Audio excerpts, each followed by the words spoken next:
세례에 있어 고려해야 할 첫 번째 세례의 의미 세 가지가 무엇이죠? 혹시 생각나시나요? 죄대 용서고요. 세례의 의미. 승례전에 세 요소 전까지 했거든요. 2페이지. 아, 2페이지예요? 아, 그러네요. 제가 표시해놓고 왜 그쪽으로 넘어갔을까? 성례전의 세 요소 2번.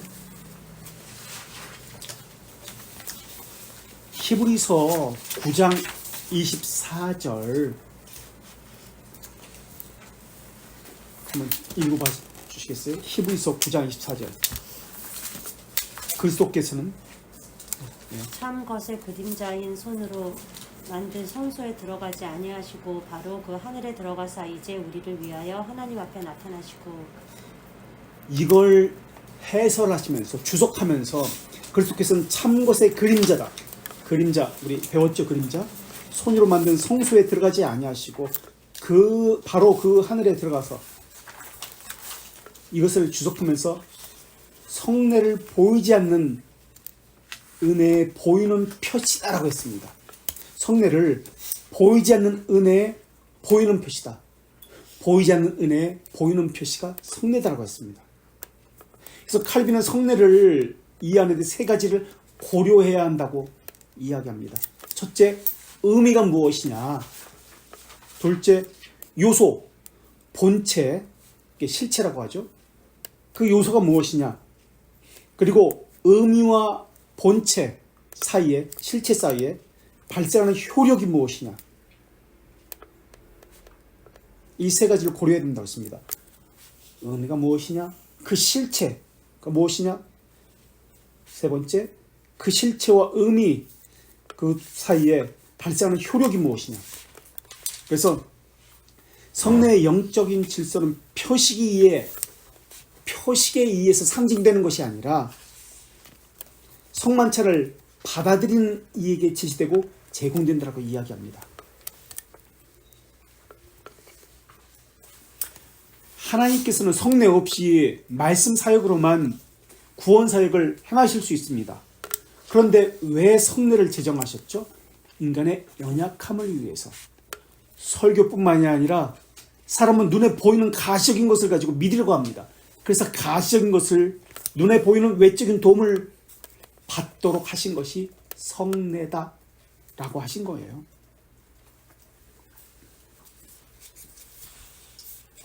그래서 하나님은 지상 세계 안으로, 시간 안으로 들어오셔서 우리와 만나 주십니다. 그래서 말씀을 사용하실 뿐만 아니라 동시에 가시적으로 손으로 만질 수 있는, 체험할 수 있는 이 오감과 관련된 것들을 사용하셔서 매개물을 사용해서 우리에게 말씀해 주시는 것입니다. 성례전의 세 요소를 한번 볼게요. 루터는 이렇게 이야기합니다. 사실 세례, 성례는 거의 차이가 없어요. 성찬에서 차이가 있는데 이 거룩한 성례에서 우리는 표징을 봐야 되고요. 의미성, 우리 칼빈도 그렇게 얘기했죠. 그리고 믿음, 믿음을 루터는 성례에서 발생하는 효력이라고 이야기합니다. 성례에 발생하는 효력이 믿음이다. 이 세 가지 요소를 살펴보아야 합니다. 표징은 사인이라고 그랬죠. 우리가 아버지와 아들과 성령의 이름 속으로 물속에 잠기는 것입니다. 그러나 계속 물속에 잠겨 있는 것이 아니라 다시금 즉시 나옵니다. 왜냐하면 세례의 의미성은 죄에 대한 축복의 죽음과 은혜 속에서의 부활이기 때문에 바로 나옵니다. 그래서 죽은 것은 옛사람이고 출생한 것은 새 사람으로서 물 밖으로 나오는 것, 이게 세례입니다. 그래서 바울은 디도서 3장에서 세례를 중생의 씻음이라고 부릅니다. 왜냐하면 이렇게 씻음으로 사람은 거듭나고 새롭게 되기 때문에 그렇습니다. 그래서 예수님께서도 요한복음 3장에서 물과 성령으로 거듭나지 않으면 하나님의 나라에 들어갈 수 없다고 말씀하셨습니다. 찌빙글리는 성례를 기억하는 것이라고 이야기합니다. 기억하는 것. 순종을 증거하는 것이라고 이야기합니다. 찬미하는 것. 그러나 칼빈은 그것만이 아니다. 성례 속에는 신적인 행동이 함께 있다라고 이야기합니다. 그래서 성례는 하나님의 행위가 그리고 사람의 행위가 동시에 나타나는 것이 성례다라고 얘기합니다. 그래서 칼빈은 지나치게 상징화하는 것도 반대했습니다. 지나치게 상징화했던 사람들이 누구죠? 이 성례를 지나치게 상징화합니다. 또 지나치게 신적인 행위만을 강조하는 것도 반대합니다. 상징화했던 사람이 누구예요? 이건 상징이야. 이건 아무것도 아니야. 그리고요, 신적인 행위다. 이건 라고 로마 카톨릭. 이거 둘 다 반대했어요. 칼빈. 칼빈은 가시적 표시 없이 불가시적 성화가 있을 수 없다라고 합니다. 참된 성화 없이 가시적 표식은 있을 수 있다고 이야기합니다. 그래서 택함 받은 자에게는 성례가 나타나고자 하는 효력이 나타난다고 이야기합니다. 참된 믿음으로 받을 때 효력이 나타난다고 했습니다. 그런데 그것을 받는 사람에 따라서 상태에 따라서 효력이 나타난다고 해서는 안 됩니다. 베풀어 주시는 것과 믿는 것은 별개예요. 이 말 이해되세요? 네. 자, 그 다음 읽겠습니다. 성례의 성례제주나 표징은 우리가 충분하게 살펴보았듯이 빨리 지나간다. 그러나 그것이 나타내는 일, 표징된 것은 영적 세례나 죄의 장례는 영적 세례는 칭의를 이야기하고 죄의 장례는 뭐죠? 성화는 우리가 살아있는 동안 계속되고 죽음으로서만 끝이 난다. 그래서 그것이 사람이 세례 속에서는 완전히 물속에 잠기는 사실이요, 세례가 나타난다는 사실이 일어난다는 것이다. 따라서 이러한 삶이 죽을 때까지 중단되지 않는 것이 영적인 세례다. 칭의는 칼빈도 그렇고 루터도 성화로, 거룩으로 지속되어져야 한다. 열매로 나타나야 된다고 이야기하고 있죠. 그래서 칼빈은 그 떡을 먹는 것은 영원히 산다라는 약속을 인친다라고 얘기합니다. 그 다음 단락. 첫 번째는 표징을 이야기했고요. 두 번째는 의미성을 이야기하는데, 그리스도인의 삶은 세례부터 무덤까지 축복된 죽음의 시작이다. 왜냐하면 심판의 날, 로마 카톨릭 7가지를 이야기하죠. 성례, 요람에서 무덤까지 사람을 붙들고 있습니다. 가시적인 것으로. 그러나 우리는 말씀의 통치를 받죠. 평생에. 자, 왜냐하면 심판의 날에는 하나님은 그들 모두를 새롭게 하실 것이기 때문에 그렇습니다.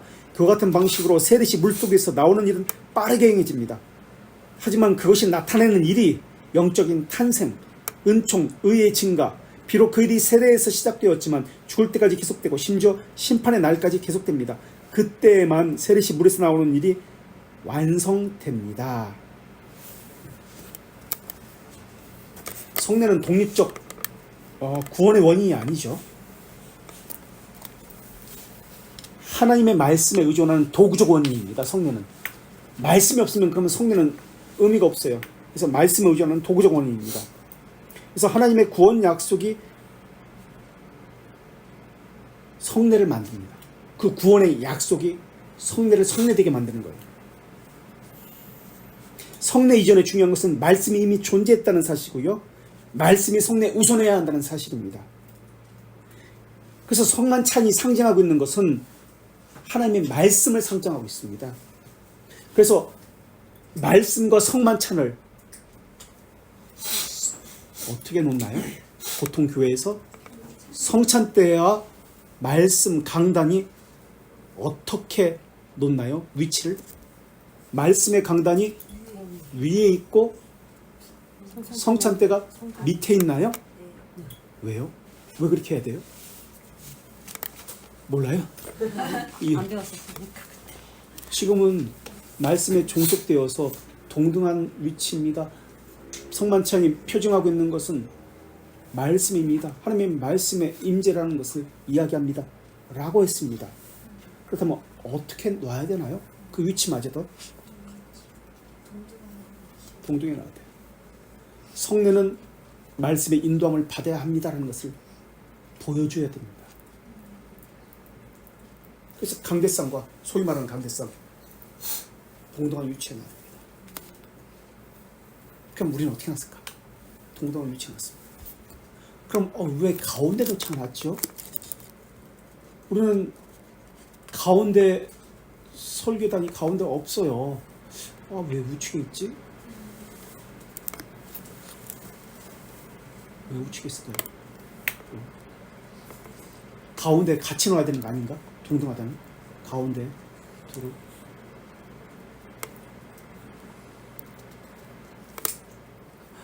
배웠는데 그 설교자한테 집중하지 그게 뭐였지? 그때 설교자이죠. 그러면 성경이 왜 저쪽으로 가운데 왜 가운데 펼쳐져 있죠? 근데 그 펼쳐진 방향이 참으로 이상하게 저희 쪽 보기. 회중을 보게 만들었죠. 그 성경을.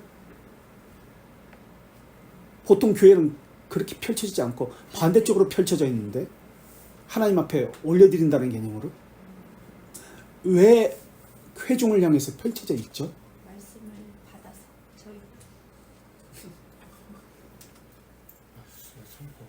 저희 말씀의 선포. 근데 예. 동일한 말씀을 받아서 나간다. 예, 설교자의 설교는 하나님의 말씀입니다. 동등하다는 것을 보여주는 거예요. 그것이 종속됐습니다. 라는 것을 보여주는 거예요. 이 성경 하나님의 말씀에 종속된 말씀입니다라는 것을 보여주는 거예요.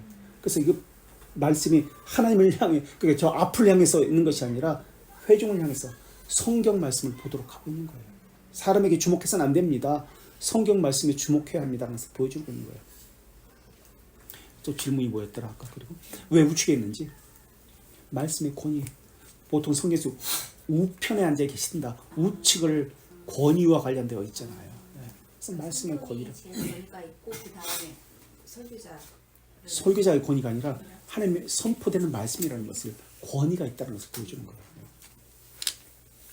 자, 그래서 강대상과 나란히 놓습니다. 말씀의 인도함을 받아야 된다는 것을 성례가 보여줍니다. 그럼 왜 위아래로 놓았을까요? 그 사람들은 왜 위아래로 놓았을까? 강대상이 좁아서. 우리보다 큰 것 같은데. 강대상 가운데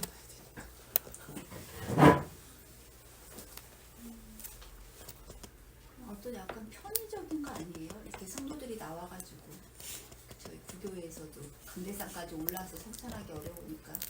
근데 강대상에서 하는 게 아니라 장로님들은 앞에서 이렇게 돌아다니는데 그럼 편의하고는 또 상관이 없잖아요. 그렇게 따지면.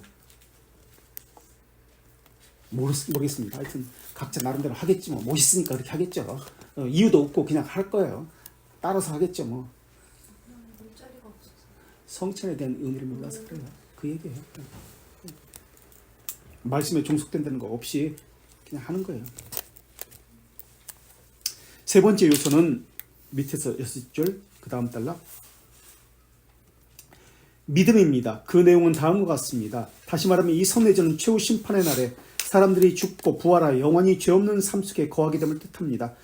동시에 이와 같은 삶을 지금도 시작하고 수행하여 하나님과 우리가 연결된다는 것을 뜻합니다. 교제한다는 뜻이죠. 그래서 우리는 우리의 의지로 우리가 죽을 때까지 죄를 죽이고 또 그것과 대항하여 싸웁니다. 죄 죽이기. 참된 회개라고 이야기하죠.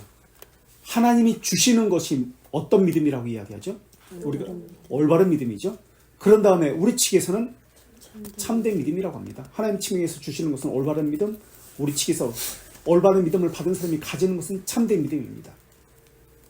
회개는 하나님의 측면에서 주시는 것은 생명에 이르는 회개, 우리 측에서는 참된 회개. 참된 회개는 무엇과 무엇이죠? 죄지기와 영살리기.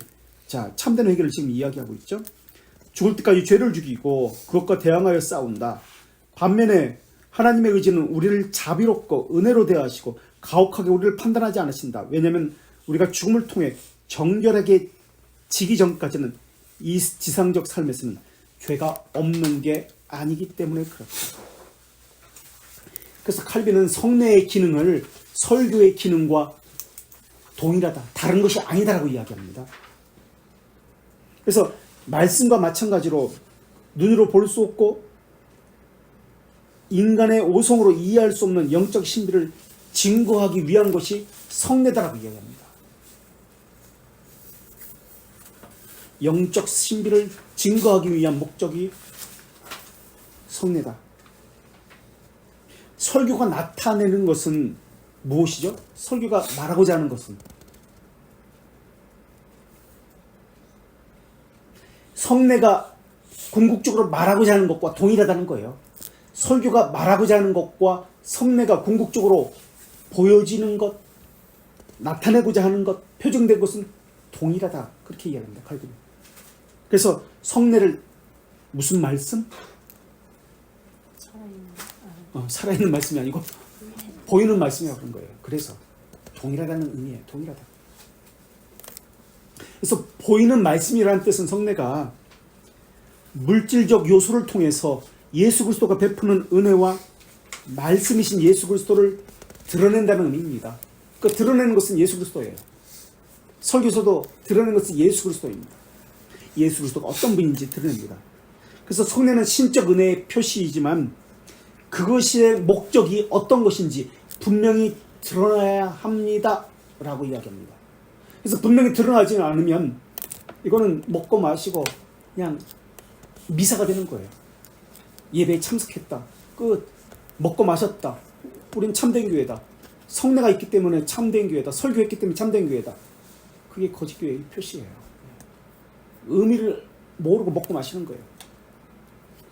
그래서 보이는 상징물에 집착할 수 있습니다. 보이는 사람, 설교자에 집착할 수 있습니다. 이게 우상숭배입니다. 물질적인 것을 통해서 그것이 말하고자 하는 영적인 것, 숨겨진 것, 그것을 비밀이라고 하는데, 미스테리온, 신비라고 하는데, 이것을 바라보는 대로 이끌려 가야 합니다. 그래서 성례의 궁극적인 목적은 보이는 표징을 통해서 보이지 않는 하나님의 은혜, 성경의 저자에게로 향하는 데 있습니다. 그래서 은혜의 저자인 하나님께 올려져 가야 합니다.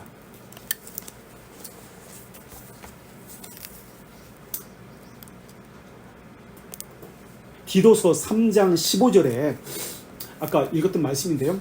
우리를 구원하시되 우리가 행한 바 의로운 행위로 말미암지 아니하고 오직 그의 긍휼하심을 따라 중생의 씻음과 성령의 새롭게 하심으로 하였나니라고 이것을 칼빈이 주석을 합니다.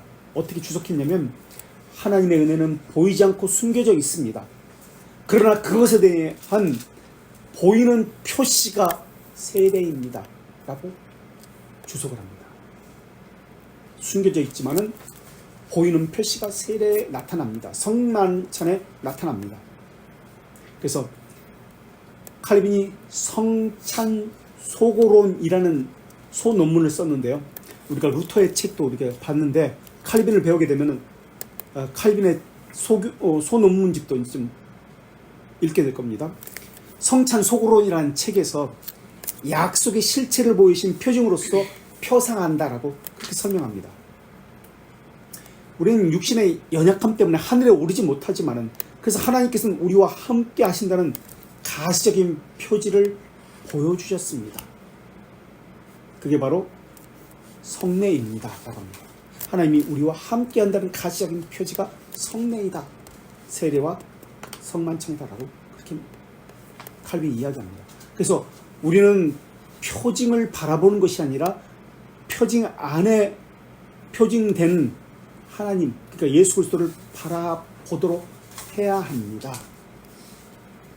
그래서 성례는 약속을 보여주는 은혜의 수단입니다. 라고 이야기합니다. 성례가 믿음을 증진시켰다고 할 때 성례가 무슨 힘이 있는 거 아닙니다. 성례의 효과는 성령 하나님에 의해서 일어납니다. 계속해서 읽겠습니다. 루터가 한 이야기 한 페이지 위에 믿음은 모든 것들 중에 가장 필요합니다. 왜냐하면 그것은 모든 위로의 기초이기 때문에 그렇습니다. 이 믿음을 가지지 못한 사람은 그 죄에서 절망해야 합니다. 왜냐하면 세례 후에 머무는 죄는 어떤 선행도 하나님 앞에 정결하지 못하기 때문에 그렇습니다. 읽으면서 루터의 말이 잘못된 것이 있으면 언제든지 끊고 말씀해 주세요. 바로 이런 이유 때문에 우리는 용감하게 두려움 없이 세례에 임해야 하고 모든 죄와 의식의 폭력에 대항하여 세례를 견지해야 합니다. 그리고 겸손하게 말해야 합니다. 나는 내가 순결한 단 하나의 일도 가진 것이 아니라 내가 세례를 받고 그 세례를 통해서 거짓말할 수 없으신 하나님께서 나의 죄를 세지 아니하고 죄를 도말하신다는 언약을 나와 체결하신 것을 압니다. 자, 세례에 있어서 고려해야 할 것. 세례의 의미 세 가지 것이 있는데요. 기독교 강요 4권 15장에서 칼빈이 이야기합니다. 세례의 의미 세 가지. 혹시 뭔지 우리가 지지난주에 했는데 혹시 기억이 나세요? 첫째 의미는 네? 예. 사면. 예. 예. 맞아요. 죄송해요. 맞다고요. 남행구행. 난행구행. 난구행사? 나는 왜 참게 죄들의 사면은 하나님 죄들의 용서와 다릅니다. 무엇이죠? 죄들의 사면은 하나님의 측면에서 본 것이고요. 죄들의 용서는 우리 사람의 측면에서 본 겁니다. 그래서 성경에 보면 죄의 사면, 하나님의 측면에서 말씀하셨구나. 죄의 용서, 사람의 측면에서 말했구나. 그렇게 이제 신앙고백에서도 그렇게 표현됩니다. 첫째, 죄들의 용서, 우리 측면에서. 죄들의 용서라는 것은 청결함을 이야기합니다. 죄가 없다는 뜻이잖아요. 죄들의 용서. 죄가 사라졌다는 뜻은 아닙니다. 청결함을 이야기합니다. 이것이 교회 관문이에요. 교회 관문. 죄들의 용서가 교회 관문이에요. 둘째, 난행고행의 삶, 죄 죽이기. 셋째, 그리스도께서 베푸실 모든 복에 참여한다는 것을 얘기합니다. 그리스도께서 베푸실 모든 복에 참여하는 것, 연합이라는 뜻이에요. 그래서 세례는 세 가지 의미가 있습니다. 죄들의 용서, 난행고행, 앞으로 죄 죽게 하겠다. 연합, 이 세 가지 의미가 있습니다. 그래서 성례는 신자와 예수 그리스도 사이에 이루어진 연합의 표시와 증거입니다. 연합의 표시와 증거가 성례예요. 인침과 보증이라고 이야기해요. 그래서 복음을 통해서 예수 그리스도와 연합함을 가시적인 표시로 확증하는 것이 성례입니다. 가시적으로 확증하는, 연합되었다는 것을 확증하는 것. 그래서 성례의 정점에 있는 것이 연합이에요. 그리스도와 연합. 이 연합은 성례 안에서 일어납니까? 성례 밖에서 먼저 일어납니까? 먹어야만 성례가 연합이 일어납니까? 아니면 이미 연합되었기 때문에 성례를 먹고 연합이 되었다는 것을 확증합니까? 연합되었기에 외부에서 이미 연합되었습니다. 그리고 먹고 마심으로 성례 안에서 확인하게 되는 겁니다. 강화되는 겁니다. 확증하게 되는 겁니다. 그러니까 세례와 성찬은 이미 연합되었습니다라는 것을 확증하고 보여주는 표시예요. 비준하는 거예요. 그 전에 이미 연합되었다는 것을 보여주는 거예요. 자, 세 번째, 세례에 있어서 고려해야 될 첫 번째, 세례에 있어서 고려해야 될 첫 번째 거는 믿고 세례를 받는 자는 구원을 얻으리라. 첫 번째, 구원을 얻으리라는 하나님의 약속입니다. 이 약속은 찬란한 행함, 맹세, 종교적 구약 위에, 즉 그것들에 덧붙여지는 것이 무엇이든 간에 그것들 위에 놓아야 합니다. 그래서 성례는 의존하는 것이, 성례는 무엇에 의존한다고 그랬죠? 성례가 의존하는 것. 그래서 강대상을 성찬 때, 네, 말씀. 복음 선포와 결합을 시켜야 돼요. 복음 선포와 복음과 결합시켜야 됩니다. 그러니까 결합시킨다는 말은, 연합시킨다는 말은 표징과 말씀을 분리해서는 안 됩니다. 라는 뜻이에요. 세례만 행하면 안 됩니다. 성찬만 행하면 안 됩니다. 말씀과 분리해서는 안 됩니다. 그 뜻이에요.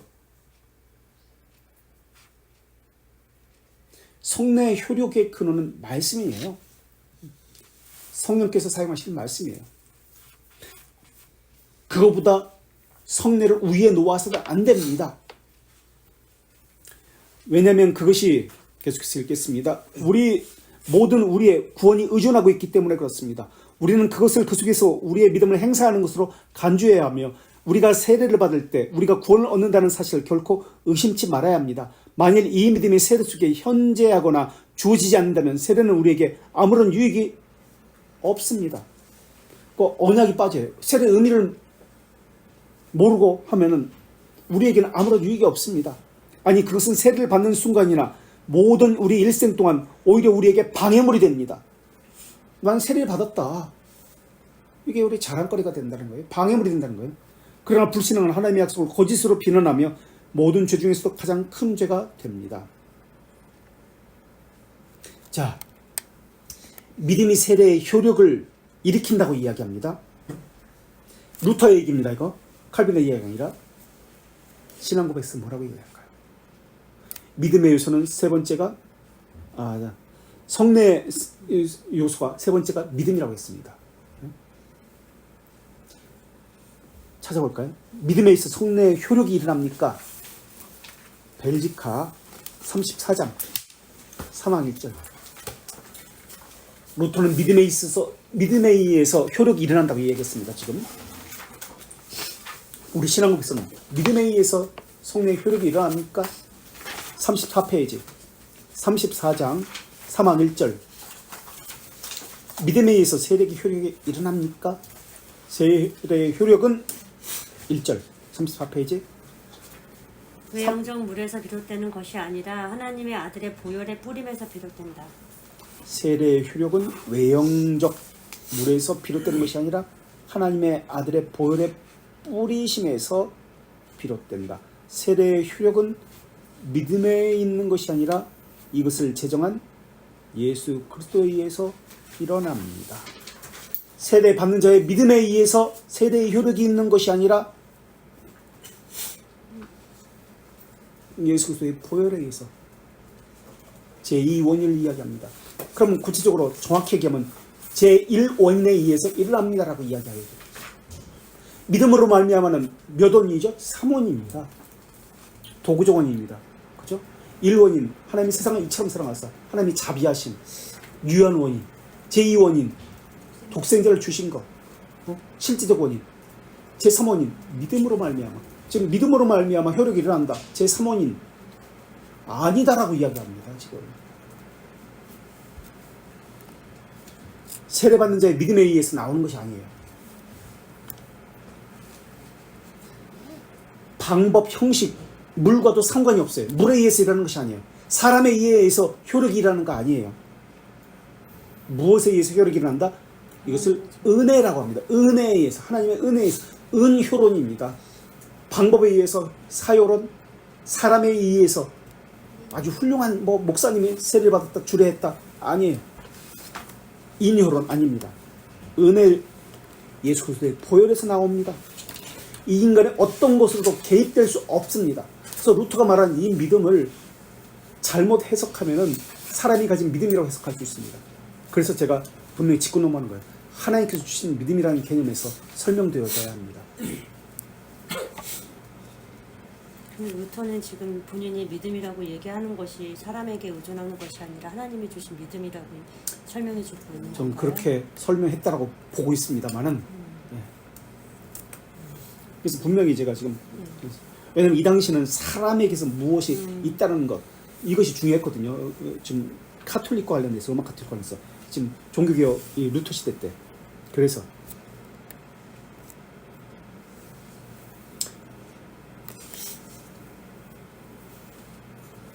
자 교회 바벨론 포로에서 나온 인용한 것이고요. 이것은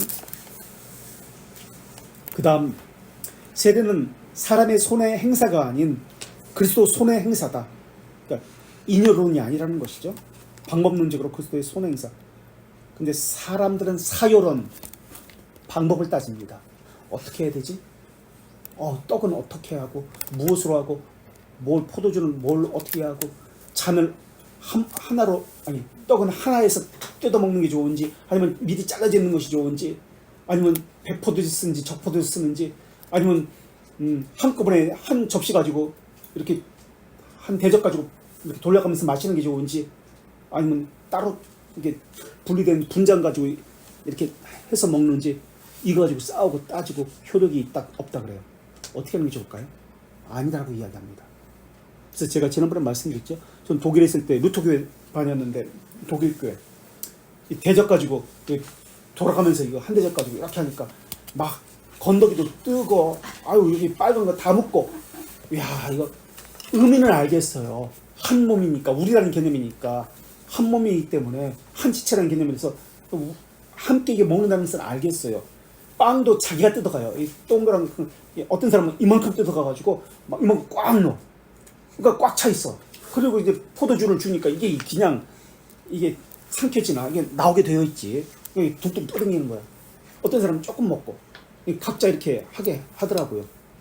근데 한국 교회는 사람이 많다 보니까 그렇게 하기도 하고 아니면 미리 잘라놓고 미리 잔을 따라놓고 하기도 하고 중요한 거 아니다. 아셨죠? 그래서 우리는 제가 경험한 바로 의해서 또 까탈맞은 성격이 있을 수도 있는 사람이 있기 때문에 이 건더기를 보고도 이거 내가 도저히 먹을 수가 없구나. 어디서 건더기를 먹고 진짜 아무도 없어요. 아 그러니까 아니 어떤 사람은 먹어 어떤 안 보여 그 사람들은 안 보여 이게 건더기 떴는지 안 떠있는지 그런 사람이 있어요. 무딘 사람들은 드세요? 아, 제가 그래서 돋보기 쓰잖아요. 그래서 조금 드시겠네요. 저분은. 돋보기 쓰고. 그래서 우리는 나뉘어서 합니다. 그건 전혀 신경 쓰지 마세요. 이거 가지고 시비 걸지 마시고 왜 잘라가지고 그 자리에서 눈앞에서 보는 데서 잘라야지 왜 여기서 미리 했다 이런 거 이렇게 하지 마세요. 안 잘라든 그냥 신경 쓰지 마세요. 아셨죠? 지금 이 이야기입니다. 방법론적으로 찍어주잖아요. 음악 같은 거 찍어서 힘이 간질나게 먹어보지도 못하게 이게 포도주 이게 지금 들어가서 이게 이 감각이 있어야 되는데 찍어서 이렇게 먹잖아요. 간질나. 감각이 있는 거 그러면 너무 중요한 거예요? 아니, 감각이 있는 거는 넣어주지 참. 맞아요. 어떤 때는 이 손가락에 다 그죠? 손가락에 다 이빨에 붙이다 그래요. 진짜 보니까 그렇더라고. 근데 힘드시겠어요, 진짜. 이거 넣어가지고 이렇게 또 해가지고 이렇게 주면 사람 힘들죠. 제가 명동성당 가가지고 미사 했다는 얘기 들었죠. 저만 못 먹었어요. 앞에 친구들은 다 먹었어. 지금 다 목사들 돼가지고 큰 교회 있어요. 그 사람들 먹은 사람들. 되게 소원 안 하셨어요. 그 사람들 이거 했어. 나 이거 안 했더니 안 주더라니까요. 지난번 말씀드렸잖아요.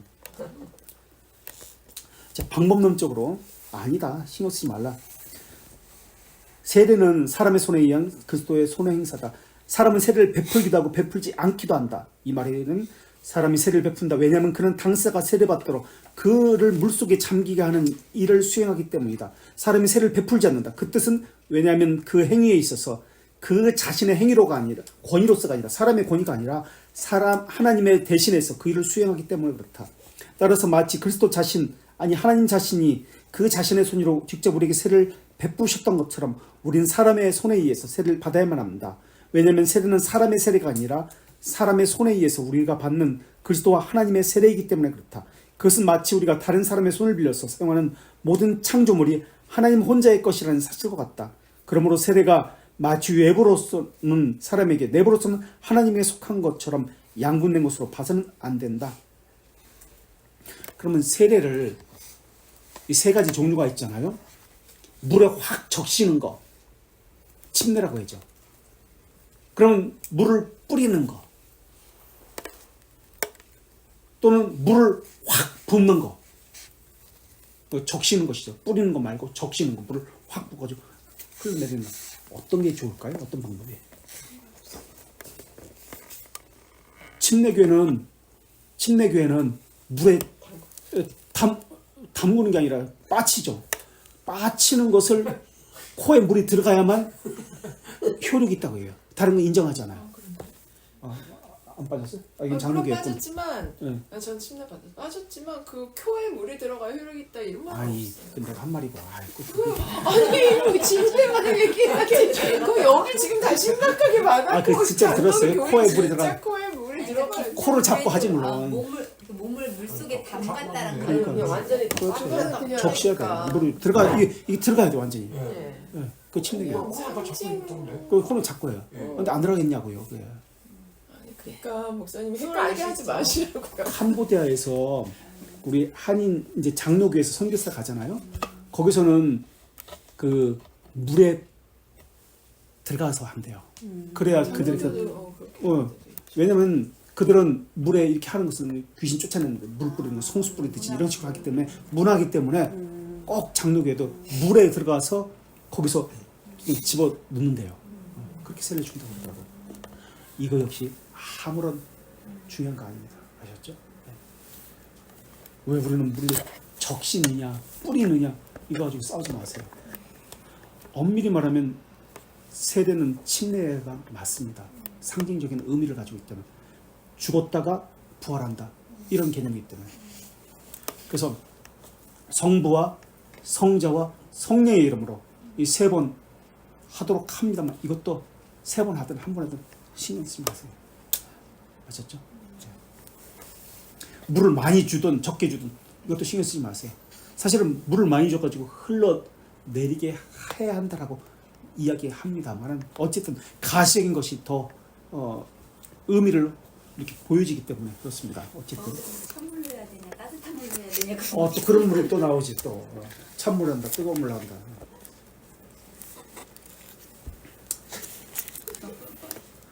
또 고민이 많아져. 그렇기 때문에 또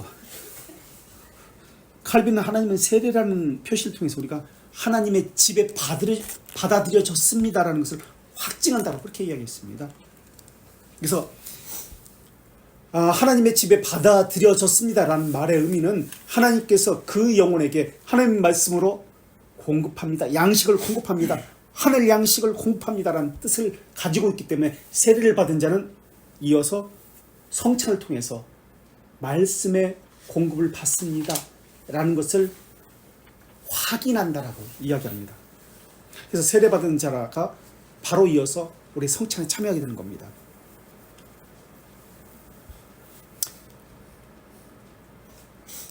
영원한 말씀으로 승천하셨잖아요. 예수님이 지금 우편에 앉아 계시잖아요. 하늘에 있습니다. 인성은. 그런데 인성이 이 땅으로 내려오나요? 영적 임재선 우리가 올라가는 건가요? 어떻게 올라가죠? 그럼 연합이라는 개념이 들었잖아요. 그죠? 어떻게 만나나요? 선포된 말씀인 설교와 성례조를 통해서 이중적으로 우리가 만납니다. 그리고 우리와 교제하십니다. 말씀을 통해서 그리스도께서 우리와 함께 하신다는 현존을 보이십니다. 그래서 설교는 교육적 기능을 갖습니다. 성경에 대한 지식을 이해하도록 돕고 있고요. 성례전적 기능을 가지고 있습니다. 그래서 성례적 기능을 통해서 하나님의 은혜를 우리에게 전달하기도 합니다. 그래서 그리스도인이라는 것은 하나님의 형상을 우리 안에 담고 있는 자인데 그리스도인은 하나님을 드러낸 도구로 나타내야 합니다. 예수 그리스도가 그 안에서 나타내어져야 합니다. 이것을 연합이라고 이야기하고요. 그리스도와 연합 또는 자녀됨이라고도 이야기하고요. 영생을 소유했다라고도 이야기합니다. 또는 내 안에 사는 그리스도라고도 연합이라는 개념을 표현합니다. 내 안에 무엇이 들어와 앉아있다는 뜻이 아니에요. 연합은 영적인 교제를 합니다라는 뜻이에요. 그래서 연합을 통해서 그리스도가 내 안에 함께 있다는 것을 보여주는 삶을 살아야 합니다. 이게 세례의 의미입니다.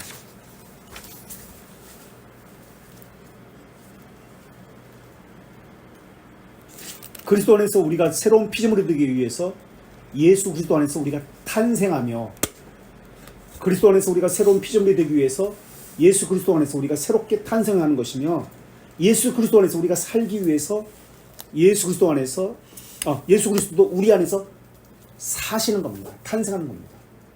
이게 세례의 의미예요. 그리스도 안에서 우리가 새로운 피조물이 되기 위해서 예수 그리스도 안에서 새롭게 우리가 탄생하는 것이며 예수 그리스도 안에서 우리가 새롭게 탄생하는 것이며 예수 그리스도 안에서 우리가 살아가기 위해서 예수 그리스도 우리 안에서 새롭게 사시는 겁니다.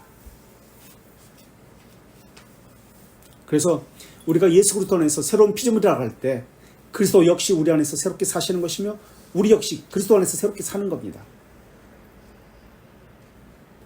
그래서 성례전적으로 칼빈은 이 성례를 그리스도의 삶으로서 이렇게 이해한 겁니다. 그리스도 안에서 산다. 우리가 그리스도께서 우리 안에 산다라는 개념, 연합이라는 개념으로 설명한 거예요. 그래서 교회에 그리스도인의 지체라는 자녀라는 이 연합에 알리는 표시로서 첫째 신앙 고백. 그리스도와 연합되었습니다. 내가 그리스도와 함께 삽니다. 내 안에 그리스도가 삽니다. 내가 그리스도 안에 삽니다. 라는 상징적인 표지로서 신앙 고백을 하는 거예요. 첫 번째. 두 번째, 성찬에 참여하는 거예요. 성례에 참여하는 거예요. 그리고 세 번째, 삶의 모범으로서 그리스도를 보이는 거예요. 그래서 그리스도의 인의 표시로서 하나님의 그리스도의 형상이 그에게서 드러나는가로 그가 세상 사람들과 구별되었던 성도라는 것이 드러나는 것입니다.